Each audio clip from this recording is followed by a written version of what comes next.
Coming up on Mountain News at 6, a look at power restoration efforts in one southern Kentucky county. And folks in Pike County are helping those who may not be as fortunate during the bitter cold weather. We'll tell you how. And consider today one of the nicest days over the next few days because we're going to go back into the deep freeze again. Details coming up. Dedicated to eastern and southern Kentucky, this is WYMT Mountain News at 6. More frigid temperatures and light snow chances are in the forecast through the weekend. Many schools will remain closed tomorrow at least. Meteorologist Eric Dean has the latest on this First Alert Weather Day. So yeah, today's temperatures made it into the 20s. Some places managed to get into the low 30s, but we're going to cool off again as we go into the day on Wednesday as a cold front will be pushing through. This is seen right now near Boonville in Owsley County. You can see a little bit of snow still on the ground. We're seeing mainly cloudy skies. Temperatures right now in the 20s and low 30s. We're at 31 in Middlesboro. Somerset's at 27, 25 in Stanton, 28 in Clintwood. Hazard is at 27 degrees. Hazard's at 16 right now. Look at Jackson, 13's the feels like temperature, 12 in Stanton, as well as Moorhead, 28 and Clintwood, 15 in Somerset. That feels like temperature will stay in the single digits as we go throughout the overnight hours and into the morning hours of your Wednesday. All is quiet for the most part on live pinpoint Doppler radar, seeing a little bit of snow activity across portions of Wayne County in West Virginia, but that's it. We're going to stay cloudy as we go throughout the evening and overnight hours. A few little renegade snowflakes not out of the question this week, but the big story is that dangerous cold air. Details in the First Alert forecast coming up in a few minutes. Steve. Eric, thank you. Thousands of people remain without power in parts of southern Kentucky, but the work to restore electricity has never stopped. Crews are working through the day and night to get people's lights and heat back on.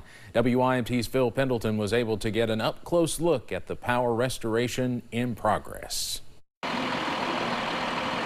Just one broken utility pole takes a team effort, and once this job is done, about 50 people should have their power again. At no point can we sacrifice safety for speed, but you know, we're doing as much as we can and working around the clock to try to get everybody back on. The freezing rain and ice and snow-covered roads presented multiple challenges for crews. The weather hasn't really warmed up enough to help us melt some of that off and help us to get to the locations that we need. South Kentucky RECC is coordinating these efforts in makeshift offices and remote locations because they too were the victims of a natural disaster in May of last year when a tornado swept through this area. Yet the work to respond to the ice storm goes on with a little bit of help from others. We've got about 160 outside linemen that have come in to help us. But this crew was in eastern Pulaski County on Piney Grove Road. We're still fighting a lot of down trees, you know, cutting our way in, cutting our way out, and getting this infrastructure back in place is just it's a very challenging thing. Crews are working 16-hour shifts with 8-hour rest breaks. The biggest thing that we ask is that you pray for the guys that we have working in the field, pray for the folks that do not have electricity. And working to get the power back on as safely and efficiently as they can. In Pulaski County, Phil Pendleton, WYMT Mountain News. We are told several Somerset area restaurants are providing meals for both power crews and those working at the Emergency Operations Center, which works to dispatch people to help local residents. In Morgan County, a man is dead after the Justice and Public Safety Cabinet reported he was trying to remove ice and snow at the Eastern Kentucky Correctional Complex. Officials say a work crew of inmates were removing ice and snow on facility grounds when Marvin Knuckles fell and sustained a head injury. He was taken to Appalachian Regional Hospital in West Liberty, where he was pronounced dead around 7:30 a.m. Knuckles was serving a 12-year sentence out of Madison County. We are learning more about the 72-year-old Whitley County woman who died during this past weekend's winter storm. Governor Beshear shared an update today. We are told Betty Veach died from both hypothermia and a significant fall.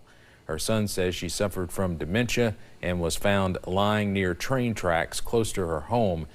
Meanwhile, the governor gave an update on roads throughout Kentucky as well. He says since Friday, crews have plowed more than 670,000 miles across Kentucky. Leaders are still encouraging everyone to stay inside if you don't have to go anywhere. Folks need to stay indoors as much as possible and limit outdoor exposure. Even 10 to 30 minutes outside could cause frostbite or hypothermia. We also need Kentuckians to make sure they're bringing their pets inside. This cold is dangerous for them as well. The governor says Kentucky State Police responded to more than 6,000 calls for service since the winter storm began. Folks throughout the state are praising those workers who've been clearing the roads, fixing power lines, and responding to emergencies. But there are others who also risk their lives during this weather to ensure health and safety. WYMT's Neely Green explains. As a healthcare worker, we're expected to be there. We're expected to be there to take care of our patients. Heroes don't always wear capes. Some of them wear stethoscopes and scrubs. Sunny skies, freezing snow, or pouring rain, healthcare workers show up to serve no matter the conditions. Not only hospitals, but nursing home. We have a personal care home here. Those people have to be there, and not to mention our first responders who often help bring the healthcare people into where they need to be. While Dr. Sharon Colton is an outpatient provider, she does worry about road conditions when she has to work. But it is not only the roads that pose a risk for her. Frankly, as being a little older provider, I worry more about walking in the snow or ice than I do driving in it. If the roads are dangerous for healthcare workers, they are also dangerous for the patients. While some cases are emergencies and do require immediate attention, other cases can be resolved over the phone. If you have an appointment, call and see if you can do a telemedicine. You know, don't get out in the cold and ice if there's any danger. Colton says rain or shine, healthcare is a special calling for folks who want to help others. I think that's why most physicians are doing it. They truly do want to help people. Yeah, absolutely. In Harlan County, Neely Green, WYMT Mountain News. Colton says the Clover Fork Clinic in Harlan was open during the snow and provided care to patients who made their scheduled appointments. With the frigid temperatures, warming shelters have opened up across the region, and officials are urging anyone in need to take advantage of them. 4 of them are open in Lawrence County, including the First Baptist Church of Louisa. People can show up and spend the night. If they do not feel safe traveling, they can call 911 or Lawrence County Emergency Management, and Director Travis Hughes says someone will pick them up. Hughes says so far close to a couple dozen people have come into warming shelters in the county. With these temperatures dropping down in the single digits, even below, I can't stress enough to, if you're out there outside, don't stay out there very long. Come back inside, get warm, check on your neighbors, especially your elderly neighbors. Reach out and get help. Another service being provided at the church is National Guard members helping out in the area. They're doing some laundry. We'll have more about this in Lawrence County tonight at 11. As the winter cold sticks around, many organizations are focused on our unhoused neighbors. WYMT's Buddy Forbes has more about a partnership in Pikeville that is hoping to bless those in need one bag at a time. I really would love to hear her say this year we didn't have any to freeze to death. As the frosty forecast continues ravaging the region, community partners are offering bags of blessings to those most in need. Now, this is not just Pike County, it's 7 counties. And it's under the bridges, and it's places that people live that you and I would never dream. Pastor Sandra Lane's congregation at Pikeville Church of God MPGT spends the month of September compiling sacks of supplies, preparing to give their unhoused neighbors a little comfort from the cold. Sandy made us 100, and we have about 10 left right now. So they've definitely been distributed, which makes my heart happy because people out there are staying warm. The church partners with West Care Perry Klein Emergency Shelter to get coats, sleeping bags, winter accessories, Narcan, and more to the places they are needed, hoping to connect people with life-saving supplies. We just have a lot of people who come by and grab a couple bags here and there and just take them with them, and we welcome anyone who thinks, you know, they know someone who needs it to come by and get some. Shelter Director Karen Spears says the mission has been more and more pressing throughout the years, and the shelter was reminded of its importance in 2024 when a man was found dead under a bridge in the city in sub-freezing temperatures. A lot of people here, it hit really hard when that man froze to death, and we thought, could we have done something differently? She says the community and local first responders have supported the outreach. from bringing in donations to delivering the bags. And Lane says all of those helping hands and boots on the ground have allowed the church to be the hands and feet of God. It makes your heart feel good to know that